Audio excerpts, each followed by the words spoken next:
APDO, and I brought Poppy here at the Discovery Center. We're here to let you guys all know that APDO is open. We are following the strict guidelines that the CDC has put into place. We are doing same-day treatment just like we always have, and parents are welcome back. Hi guys, welcome back to Coffee Cuties for the month of April. This month we're going to be talking about early engineering, which is super cool and actually really creative. So we'll start off with a demo where I show you some of the amusement park science that we do here at the Discovery Center. We made our own amusement park rides, so it's really fun. And then we'll start off with that, then we'll go into reading our book, Rosie, Revere, Engineer, where we talk a little bit more about creativity and engineering. And then we're going to get into some of our activities here. You can buy this kit at the Discovery Center. We'll have one activity where we make kinetic sand, and then we'll have another one where we create a structure ourselves and try to be super creative. Once again, thank you to APDO for sponsoring this month's early engineering activities. All right, so we're going to get right into our demo. It's super fun. This month, we're talking about early engineering, and I kind of want to challenge you guys to think about what engineering means to you. Like, what do you think about when someone says that word to you? I think about building, like building things, and a lot of times we think of like tall buildings or constructions or cities, but something that is a huge feat of engineering that we don't think about a lot is an amusement park. So we all go to amusement parks, and we all experience engineering and the creativity of engineering and the physics and science that go into engineering firsthand when we're at an amusement park. And a great example is something that we built here at the Discovery Center is a roller coaster. So we use kinetics to build all of these things, and those are just toys. And as you can see, they're really simple. They're just little joints and essentially like little straw kind of plastic different links that we put together. And some of them bend and some of them are straight. And so we use them to build a few different things that we like to show kids to kind of talk about engineering. The first one is this roller coaster. And when you think about the roller coaster, you need to think about like, what do you feel when you're on the roller coaster? Because a lot of physics is actually happening when you're on that roller coaster. So when you sit in a cart, you're at the top here of your roller coaster, and there's a lot of physics at play that people don't think about. Gravity's at work here, and there's a lot of calculations that have to go into a roller coaster to keep us safe. So I really love roller coasters, but I honestly would not want to be on a roller coaster forever. I don't know about you. And so I'm going to roll down these 3 different balls. They all have different kind of weights to them. A golf ball, which is probably the heaviest. And then we have this other kind of plastic ball, second heaviest, and then a super light ping pong ball.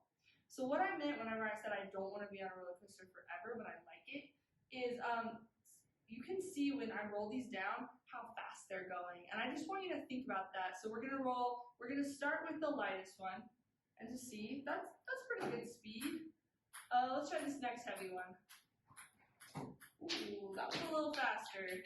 Now we're going to try the heaviest one. Whoa.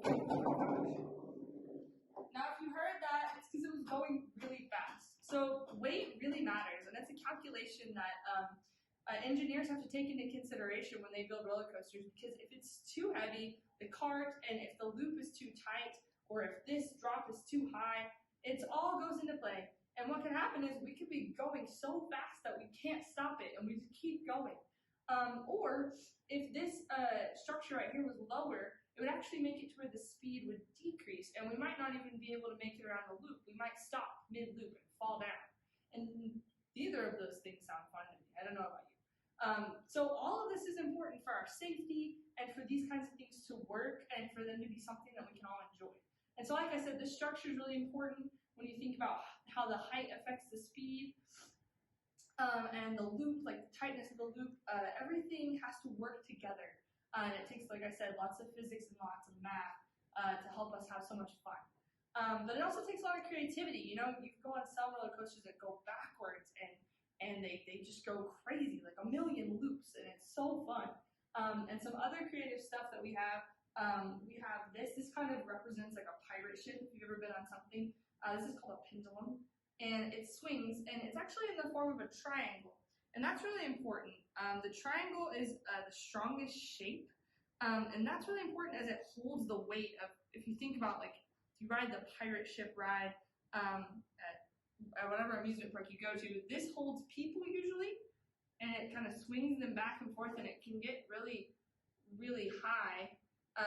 It's super fun, but all of that weight on this triangle and sitting on this joint, they use a triangle to hold it together so it does hold all that weight and so it's safer. And so that's something we build. And like I said, this just shows so much creativity and that we can build it with the toys is super cool. And then another one, when you think about creativity, are these swings here. This is actually ran off of a motor that we can hook up ourselves. So when you get it started, it goes ahead and it starts moving it around. And when you look at this, I don't know if you've ever been on a swing like this, but if you start to notice, the swings actually fly out. So they start in the center, and then as they get going faster, you see they're pulling apart, they're swinging in the air, and so you can actually physically feel the force that's acting upon you when you're on these rides. When you go around the roller coaster and you start with potential energy you're not using, then you move into kinetic energy, those are just physics words, to just talk about force and gravity and speed. And it's crazy how much is all at play when we ride a roller coaster. So now we're going to dive into a book that talks about creativity and building, so we can think more about maybe some things that we can build later. Alright guys, so we're going to read Rosie, Revere, Engineer by Andrea Beatty and illustrated by David Roberts. Alright. This is a story of Rosie Revere, who dreamed of becoming a great engineer. In Lila Greer's classroom at Blue River Creek, young Rosie sat shyly, not daring to speak. But when no one saw her, she peeked in the trash for treasures to add to her engineer stash. And late at night, Rosie rolled up her sleeves and built in her hideaway under the eaves.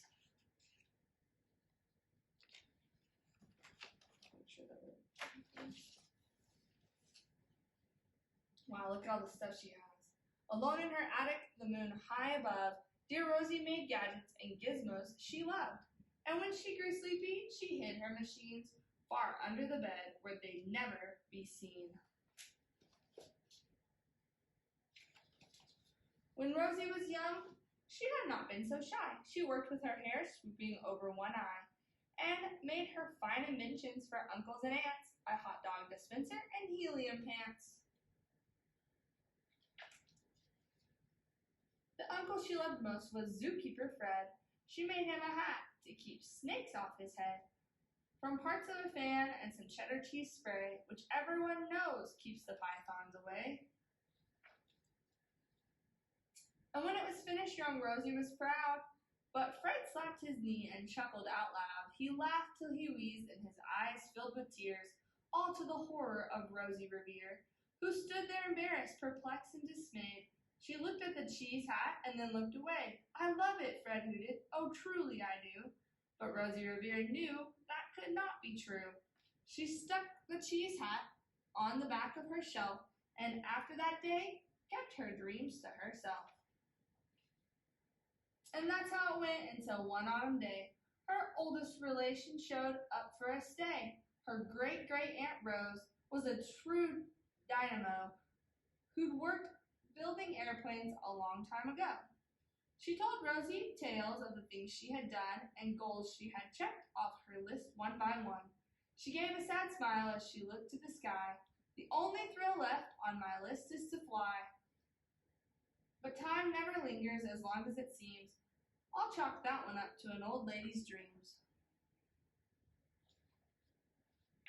That night, as Rosie lay wide-eyed in bed, a daring idea crept into her head.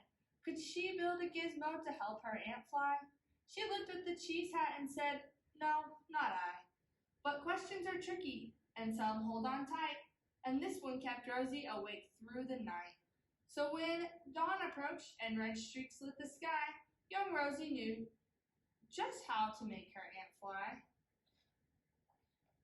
She worked and she worked till the day was half gone, then hauled her cheesecopter out onto the lawn to give her invention a test just to see the ridiculous flop it might turn out to be. Strapped into the cockpit, she flipped on the switch. The Helio cheese copter sputtered and twitched. It floated a moment and whirled round and round, then froze for a heartbeat and crashed to the ground. Then Rosie heard laughter and turned round to see the old woman laughing and slapping her knee.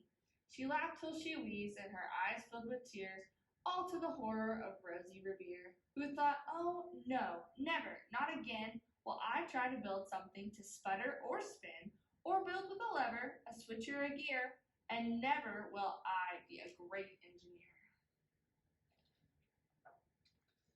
She turned round to leave, but then Great-Great-Aunt Rose grabbed hold of young Rosie and pulled her in close, and hugged her and kissed her and started to cry. You did it, hooray, it's the perfect first try. This great flop is over, it's time for the next. Young Rosie was baffled, embarrassed, perplexed. I failed, said dear Rosie. It's just made of trash, didn't you see? The cheese copter crashed. Yes, said her great aunt, it crashed, that's true.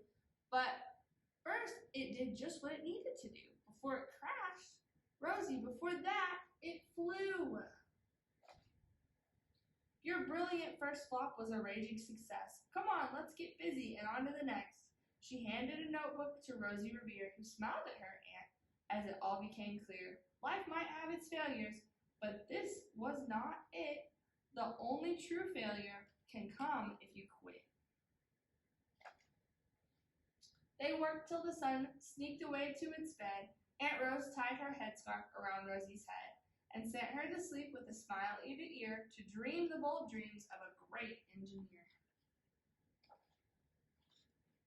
At Blue River Creek, all the kids in grade 2 build gizmos and gadgets and doohickeys too. With each perfect failure, they all stand and cheer, but none quite as proudly as Rosie Revere.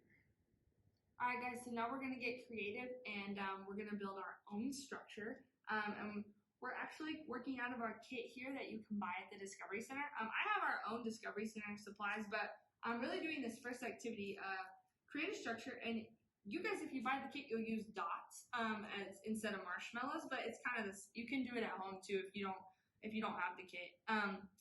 So what I've built right here is just a cube, and we can add to it a little bit and see if we can make like maybe a house or something. So we're going to try to get creative. So what you do is you use the dots or the marshmallows kind of as the joints, the connectors, and then you use the toothpicks to kind of connect it all together. So I'm actually going to add in some toothpicks to the top here, and we'll see kind of if we could connect them all.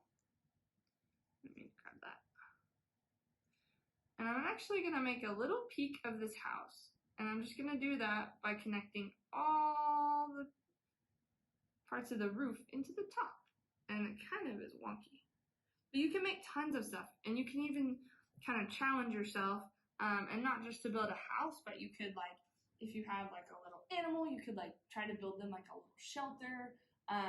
Anything you can think of. It's just time to get creative.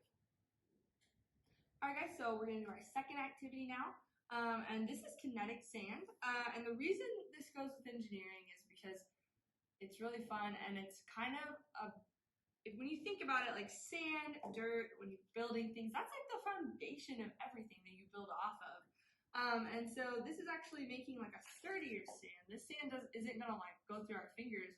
We're adding something to it to make it sturdier.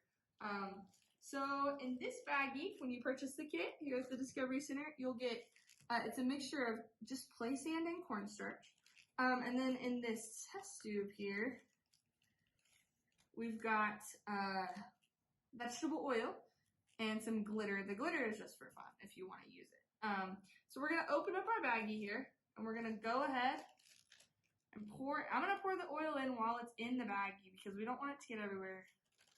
Try to get as much of the oil in there as you can. That's what's going to kind of firm everything up for us. And we can go ahead and add the glitter if we want to. So you want to, and when you start mixing the glitter, actually let's not add the glitter right now. So when you start mixing the sand in here, I'm gonna avoid using the glitter just so you guys can kind of see the oil in there better. If you want to really get it mixed together, I would leave it in the bag at first just because you want the oil to get, you want to get as much oil as in the sand as you can. And if you have any at home and you feel like it's not sticking together enough or like kinetic enough, then you can add a little bit of your own. I wouldn't add too much. You can find the recipe for this online if you ever want to make it again. And the oil, it says about a tablespoon, which is what we put in there. So you really don't want to do any more than that, or else you're going to have super oily, kind of sticky sand. But you just got to work it and make sure the oil covers like everything in the bag. And then you can kind of dump it out and work it in a bowl as well. Once you make sure you get the oil off the sides of the bag. That way you can keep it in the bag afterwards. But it stays molded so well. And you can kind of see that it kind of lingers before it falls through your hand. So we made our kinetic sand. You can play with this at home now. And we created a structure. We talked about physics. We talked about all the great things that come with engineering that maybe you weren't thinking about. So once again, a big thank you to APDO. And I hope you enjoyed this month's Coffee Cuties. Please join us for next month's.